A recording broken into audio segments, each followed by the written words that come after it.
Revista Espírita. Terceiro ano, 1860. Jornal de Estudos Psicológicos.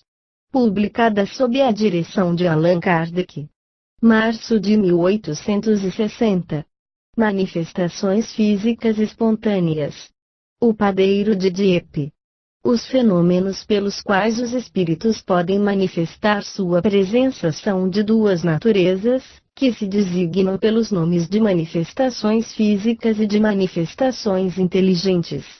Pelas primeiras, os espíritos atestam sua ação sobre a matéria; pelas segundas, eles revelam um pensamento mais ou menos elevado, segundo o grau de sua depuração. Umas e outras podem ser espontâneas ou provocadas. São provocadas quando são solicitadas pelo desejo, e obtidas com a ajuda de pessoas dotadas de uma aptidão especial, dito de outro modo, de médiuns. Elas são espontâneas quando ocorrem naturalmente, sem nenhuma participação da vontade, frequentemente, na ausência de todo conhecimento e mesmo de toda a crença espírita. É a essa ordem que pertencem certos fenômenos que não podem se explicar pelas causas físicas ordinárias. Não é necessário, entretanto, como já dissemos, apressar-se em atribuir aos espíritos tudo o que é insólito e tudo aquilo que não se compreende. Não poderíamos muito insistir sobre este ponto, a fim de colocar em guarda contra os efeitos da imaginação e, frequentemente, do medo. Nós o repetimos: quando o fenômeno extraordinário se produz, o primeiro pensamento deve ser que há uma causa material, porque é a mais frequente e mais provável; tais são sobretudo os ruídos, e mesmo certos movimentos de objetos. O que é necessário fazer, neste caso, é procurar a causa, e é mais que provável que se encontrará uma muito simples e muito vulgar. Dizemo-lo ainda, o verdadeiro, e por assim dizer o único sinal real de intervenção dos espíritos, é o caráter intencional e inteligente do efeito produzido. Então, quando a impossibilidade de uma intervenção humana está perfeitamente demonstrada. Nessas condições, raciocinamos segundo este axioma de que todo efeito tem uma causa, e que todo efeito inteligente deve ter uma causa inteligente. Torna-se evidente que se a causa não está nos agentes ordinários de efeitos materiais, está fora desses mesmos agentes, que se a inteligência que atua não é uma inteligência humana, é necessário que ela esteja fora da humanidade. Há, pois, inteligências extra-humanas, isto parece provável; secretas coisas não são, e não podem ser, a obra de homens; é preciso que elas sejam a obra de alguém. Ora, se esse alguém não for um homem, parece-nos que é preciso, de toda necessidade, que esteja fora da humanidade; se não se o vê, é necessário que seja invisível. É um raciocínio tão peremptório e tão fácil de compreender como aquele do Sr. de La Falice. Quais são então essas inteligências? São as dos anjos ou dos demônios? E como inteligências invisíveis podem agir sobre a matéria visível, é o que sabem perfeitamente aqueles que aprofundaram a ciência espírita, ciência que não se aprende mais que as outras num piscar de olhos, e que não podemos resumir em algumas linhas. Aqueles que fazem tal pergunta, colocaremos somente esta: como vosso pensamento, que é imaterial, faz mover, à vontade, vosso corpo que é material? Pensamos que não devem ficar embaraçados para resolverem este problema, e que, se rejeitam a explicação dada pelo espiritismo desse fenômeno tão vulgar, é que terão uma outra tão mais lógica a opor-lhe, mas, até o presente, não a conhecemos. Vejamos os fatos que motivaram estas observações. Vários jornais, e entre outros o Opinion Nationale, de 14 de fevereiro último, e o Jornal de Rouen de 12 do mesmo mês, narram o fato seguinte, segundo a Vigie de Dieppe. Eis o artigo ao Jornal de Rouen. A Vigie de Dieppe contém a carta seguinte, que lhe endereçou seu correspondente de Grandes Ventes. Já assinalamos, no nosso número de sexta-feira, uma parte dos fatos relatados hoje neste jornal, mas a emoção, excitada na comunidade por esses acontecimentos extraordinários, nos levou a dar os novos detalhes contidos nesta correspondência. Não riremos hoje de histórias, mais ou menos fantásticas, dos bons e velhos tempos, e de nossos dias. Os pretensos feiticeiros não estão precisamente em muito grande veneração. Não se crê mais nos grandes ventos que alhures, mas, entretanto, nossos velhos preconceitos populares têm, ainda, alguns adeptos entre os bons camponeses, e a cena verdadeiramente extraordinária, que acabamos por testemunhar, é bem adequada para fortificar sua crença supersticiosa. Ontem de manhã, o Sr. Goubert, um dos padeiros de nossa vila, seu pai, que lhe serve de obreiro, e um jovem aprendiz de 16 a 17 anos, iam começar seu trabalho normal, quando perceberam que vários objetos deixavam espontaneamente o lugar que lhes estava designado para se lançarem no batedor de massas.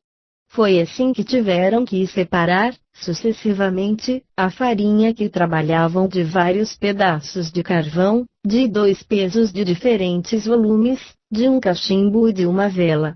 Apesar de sua extrema surpresa, continuaram sua tarefa, e tinham chegado a enrolar o pão quando, de repente, um pedaço de pá de 2 quilos, escapando das mãos do jovem padeiro, lançou-se a uma distância de vários metros.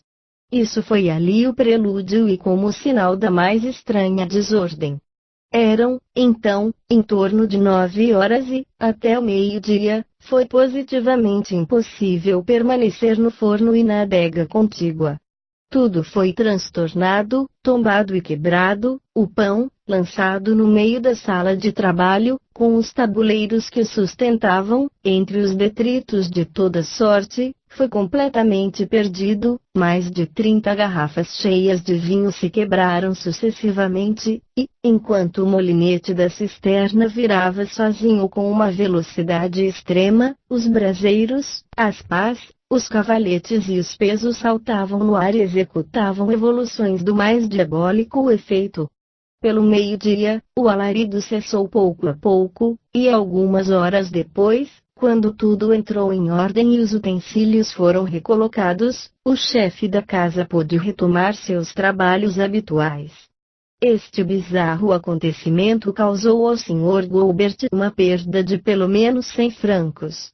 A este mesmo relato, o Opinion Nationale acrescentou as reflexões seguintes. Seria injustiçar nossos leitores, reproduzindo esta peça singular, sem convidá-los a se pôr em guarda contra os fatos sobrenaturais que ela relata. Eis, sabemos perfeitamente, uma história que não é de nossa época, e que poderá escandalizar mais que um dos sábios leitores da Vigie, mas, por inverossímil que pareça, ela não é menos verdadeira, e 100 pessoas poderiam, se necessário, certificar-lhe a exatidão. Confessamos não compreender muito as reflexões do jornalista que parece contradizer-se. De um lado, ele disse aos seus leitores para se porem em guarda contra os fatos sobrenaturais que esta cana relata, e termina dizendo que por inverossímil que pareça essa história, ela não é menos verdadeira, e que 100 pessoas poderiam, se necessário, certificá-la. De duas coisas uma, ou ela é verdadeira, ou ela é falsa. Se ela for falsa, tudo está dito, mas se for verdadeira, como atesta a Opinion Nationale, o fato revela uma coisa bastante grave para merecer ser tratada com um pouco menos de leviandade. Coloquemos de lado a questão dos espíritos, e não vejamos nisso senão um fenômeno físico. Ele não é bastante extraordinário para merecer a atenção de observadores sérios. Que esses sábios se ponham, pois, à obra e, folheando nos arquivos da ciência, deles nos deem uma explicação racional, irrefutável, explicando todas as circunstâncias. Se não o podem, é necessário convir que não conhecem todos os segredos da natureza, e se somente a ciência espírita dá esta solução, é preciso optar entre a teoria que explica e a que não explica nada. Quando os fatos desta natureza são relatados, nosso primeiro cuidado, antes mesmo de nos indagarmos sobre a sua realidade, é examinar se são ou não possíveis, segundo o que conhecemos da teoria das manifestações espíritas. Citamos alguns deles, dos quais demonstramos a impossibilidade absoluta, notadamente a história que relatamos no nosso número de fevereiro de 1859, segundo o jornal Des Debates, sob o título de Meu Amigo Hermone, e a qual certos pontos da doutrina espírita poderiam dar uma aparência de probabilidade. Sob este ponto de vista, os fenômenos que se passaram na casa do padeiro, perto do Dieppe, nada têm de mais extraordinários que muitos outros que foram perfeitamente averiguados e dos quais a ciência espírita dá a solução completa. Portanto, aos nossos olhos, se o fato não for verdadeiro, ele é possível. Pedimos a um dos nossos correspondentes de Dieppe, em quem temos toda a confiança, consentir em indagar da realidade. Eis o que nos respondeu. Posso hoje dar-vos todas as informações que desejais, tendo-me informado em boa fonte. A narração feita na vigia é a exata verdade, e inútil relatar-lhe todos os fatos.